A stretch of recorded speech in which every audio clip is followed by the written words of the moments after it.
Personally, I've been part of the ecosystem because I did my master distinction. So these things are possible. You have the brains, you can answer this. So students choose to live in our accommodation. It can be anything from a 30-second walk to your lecture, so I always say no excuse to be late in the morning, or up to a 5-minute walk to get to your lecture.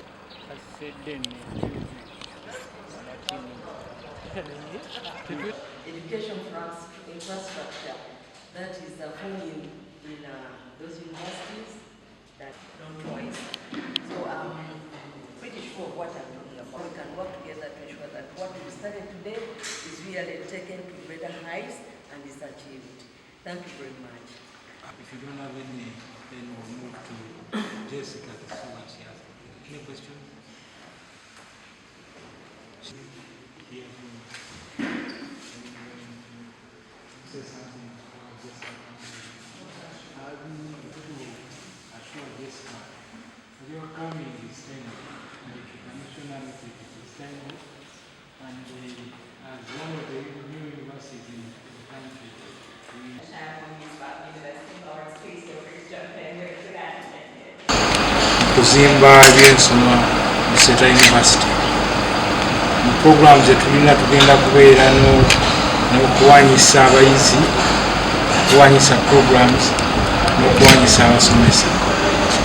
Tugenda kubeera n'okusomesa omwana asobola okusoma emyaka 2 wano mu Seeta University, omwaka ogwokusatu n'agumala ali mu Teesside University. Teesside University eri mu UK, Middlesbrough. Abagenyi baffe abo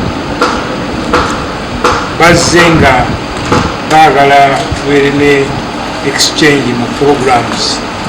Balina programs ezigenda okusomesebwa wano, tulina programs ezigenda okubeera online. Abayizi bajja kubeera n'opportunities kugenda eri bweru bakole practical work. Kikulu nnyo kubanga kiwa abaana exposure.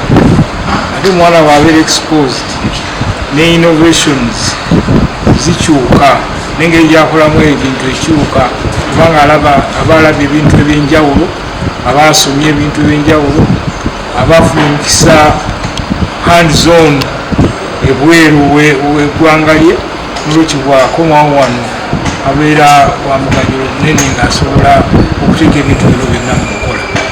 Teesside University.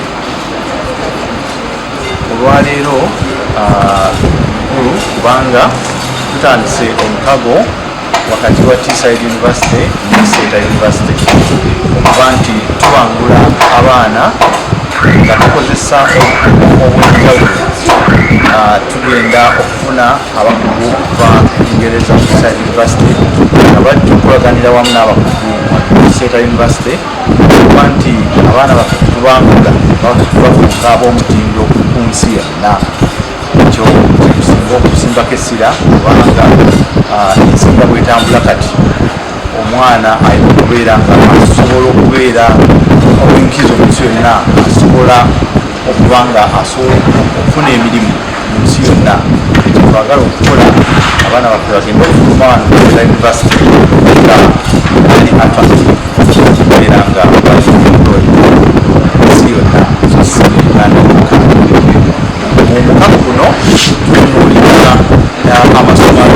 programu y'obulamu, medicine, pharmacy, nursing, amasomo ago gonna bajja kujja abayizi wadde abasomola medicine ne pharmacy yanatandika Might University ejja kubeera etandika era abakugu bali bajja kuyambako okubanga amasomo ago gabeera gasimba amakanda wano tusobole okwongezako bakozi mu byobulamu abagenda okubanga bayambako ensi yaffe Uganda. Y'emu ku Univervisity mu Bungereza zeewaddeyo okubanga ziyambako workforce development, Uganda China workforce development okukuza ebyemirimu nga ziyita mu okugabana obumanyirivu bwe balina. Univervisity eno egenda egenze mu nsi nga Malaysia, egenda mu nsi nga Singapore neyambako okugabana obukugu bwabwe naddala teknologi oyo.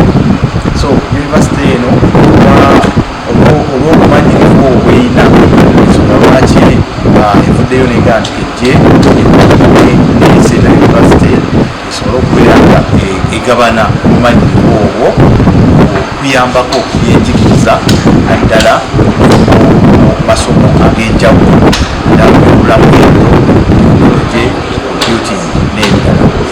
Olwaleero tufunye ab'Omukago okuva mu Teesside University nga bajja wano tukolagane okusomesa abaana okunoonyereza research n'okusomesa okusomeserere.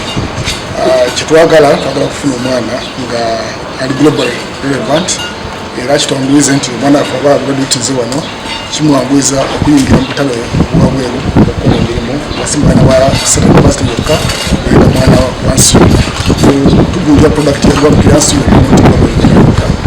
Tusaba abazadde balabye naatandise tuwe abaana tutandika mwezi gwa munana balabaasobola wano tusuubiza nti tujja bamanyi olwetaasa tujja kubavunjula abagenda kubavunjula right now era twagala okutandika okugana nabo tulina kosi ebyaza technology nga artificial intelligence, computer science, information technology, software engineering ne courses mu health sciences zitusokerako enda ya public health ne pharmacy ne nursing. Ezo courses zonna zigenda kubeera nga omwana atandikira wano agenda n'amalira eri oba n'omwana we najja wano asomera mu myaka 2 n'amalira asigadde ng'afuna degree ey'emu. And the one fact that never manages to escape me is the importance that the university places on students at the heart of everything that they do. We have a future-facing learning strategy, which drives every decision we make to make sure that our programs are designed to support students both whilst they're studying, making sure they have a first-class student experience, but also making sure that they're prepared for life after graduation as well. And that includes making sure they have the academic knowledge and skills they need, but also the practical skills they need to forge their pathways into the working environment after graduation. And that